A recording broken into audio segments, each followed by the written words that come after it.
ನಮಸ್ಕಾರ ವೀಕ್ಷಕರೇ, ಈ ವಿಡಿಯೋದಲ್ಲಿ ನೀಟ್ 2025 ಇವತ್ತು ಏನು ಪರೀಕ್ಷೆ ಆಗಿದ್ದು ಅದರ ಬಗ್ಗೆ ಡಿಸ್ಕಸ್ ಮಾಡೋಕ್ಕೆ ಹೋಗ್ತಾ ಇದ್ದಾನೆ. ವಿದ್ಯಾರ್ಥಿಗಳ ಫೀಡ್ಬ್ಯಾಕ್ ಏನಿತ್ತು, ಎಕ್ಸ್ಪರ್ಟ್ಸ್ ಏನು ಹೇಳ್ತಾ ಇದ್ದಾರೆ ಅದರ ಬಗ್ಗೆ ನಮಗೆ ಮಾಹಿತಿ ಶೇರ್ ಮಾಡ್ತೇನೆ. ಕೊನೆಯದಾಗಿ ನಿಮಗೆ ಎಲಿಜಿಬಿಲಿಟಿ ಕಟ್ ಆಫ್ ಬಗ್ಗೆ ಸಹ ಮಾಹಿತಿ ಕೊಡ್ತೇನೆ.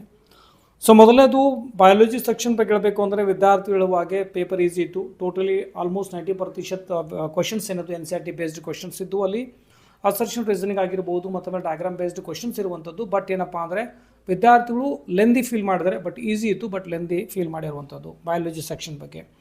ಆಮೇಲೆ ಕೆಮಿಸ್ಟ್ರಿ ಬಗ್ಗೆ ಹೇಳಬೇಕು ಅಂದರೆ ಇದು ಮಾಡ್ರೇಟ್ ಆಗಿರುವಂಥದ್ದು. ಸೊ ಅವ್ರು ಹೇಳಿರುವ ಹಾಗೆ ಮಾಡ್ರೇಟ್ ಕ್ವಶನ್ ಪೇಪರ್ ಇತ್ತು. ಆಮೇಲೆ ಸ್ಪೆಷಲಿ ಇನ್ಆರ್ಗಾನಿಕ್ ಆಗಿರ್ಬೋದು ಮತ್ತು ಕೆಲವು ಡೀಪ್ ಕಾನ್ಸೆಪ್ಚುವಲ್ ಬೇಸ್ಡ್ ಕ್ವಶನ್ಸ್ ಇರುವುದು. ಮತ್ತು ಸ್ವಲ್ಪ ಇಲ್ಲಿನೂ ಸಹ ವಿದ್ಯಾರ್ಥಿಗಳು ಟ್ರಿಕ್ಕಿ ಫೀಲ್ ಮಾಡಿರುವಂಥದ್ದು, ಅಂದರೆ ಸ್ವಲ್ಪ ಕನ್ಫ್ಯೂಸ್ ಮಾಡ್ಕೊಂಡಿರುವಂಥದ್ದು.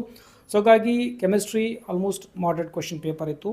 ಆಮೇಲೆ ಫಿಸಿಕ್ಸ್ ಬಗ್ಗೆ ಹೇಳಬೇಕು ಅಂದರೆ ನೋ ಡೌಟ್ ಭಾಳಷ್ಟು ವಿದ್ಯಾರ್ಥಿಗಳು ಟಫ್ ಫೀಲ್ ಮಾಡಿದ್ದಾರೆ.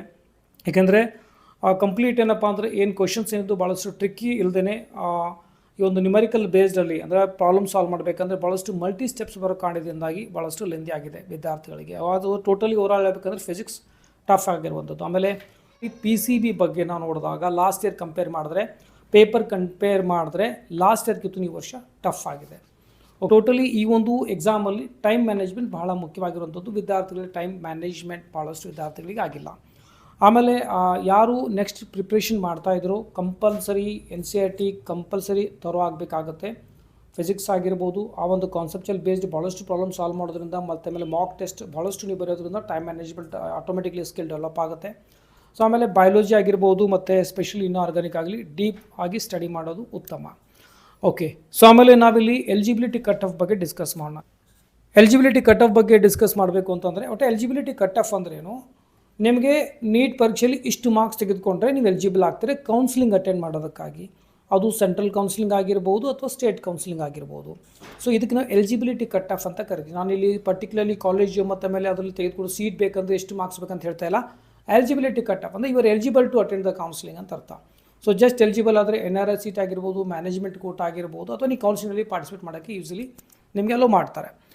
Okay, so general merit, so ನನ್ನ ಪ್ರಕಾರ ನಿಮಗೆ 155ವರೆಗೂ ಈ ಒಂದು ಎಲಿಜಿಬಿಲಿಟಿ ಕಟ್ ಆಫ್ ಆಗ್ಬೋದು ಅಂತ ಅನ್ಕೋತೀನಿ.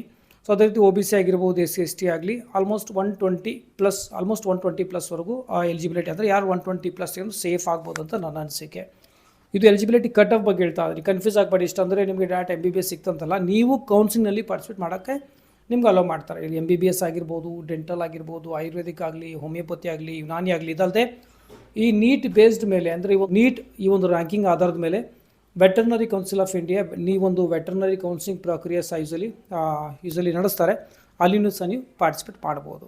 ಓಕೆ, ಸೊ ವಿಡಿಯೋ ಚೆನ್ನಾಗಿ ಅನ್ಸಿದ್ರೆ ಮಾತ್ರ ಲೈಕ್ ಮಾಡಿ, ಮ್ಯಾಕ್ಸಿಮಮ್ ಜನಕ್ಕೆ ಶೇರ್ ಮಾಡಿ. ಅಪ್ ಟು ನಿಮಗೆ ಕೌನ್ಸಿಲಿಂಗ್ ಮುಗಿಯೋವರೆಗೂ ಸೊ ಎಲ್ಲ ನೋಟಿಫಿಕೇಷನ್ ಹಿಡ್ಕೊಂಡು ಎಲ್ಲ ಅಪ್ಡೇಟ್ ನಾನು ನಿಮ್ಗೆ ನೀಡೋಕ್ಕೆ ಪ್ರಯತ್ನ ಮಾಡ್ತೇನೆ. ಕೌನ್ಸಿಲಿಂಗ್ ಪ್ರಕ್ರಿಯೆ ಬಗ್ಗೆ ಟೋಟಲಿ ಫ್ರೀ ಇರುವಂಥದ್ದು. ಯಾರಿಗೆ ಮೆಂಬರ್ಶಿಪ್ ಬೇಕಾಗಿತ್ತೋ, ಪರ್ಟಿಕ್ಯುಲರ್ಲಿ ಗೈಡೆನ್ಸ್ ಬೇಕಾಗಿತ್ತು ಅಂದರೆ ವಾಟ್ಸಪ್ ಮಾಡ್ಬೋದು. ಸ್ಪೆಷಲಿ ಯೂಸ್ಫುಲ್ ಯಾರಿಗಾಗುತ್ತೆ ಅಂದರೆ ಯಾರು ಮ್ಯಾನೇಜ್ಮೆಂಟ್ ಟ್ರೈ ಮಾಡ್ತಾ ಇದ್ದೀರಾ ಅಥವಾ ಯಾರು ಪ್ರೈವೇಟ್ ಕೋಟಾ ಅಥವಾ ಡೀಮ್ಡ್ ಯೂನಿವರ್ಸಿಟಿ ಅಂತ ಟ್ರೈ ಮಾಡ್ತಿದ್ದಾರೆ, ಡೆಫಿನೆಟ್ಲಿ ಅವ್ರಿಗೆ ಬೆನಿಫಿಟ್ ಆಗುತ್ತೆ. ಲ್ಯಾಕ್ಸ್ ಆಫ್ ರುಪೀಸ್ ನಾವು ಸೇವ್ ಮಾಡೋದಕ್ಕೆ ಟ್ರೈ ಮಾಡ್ತೇನೆ.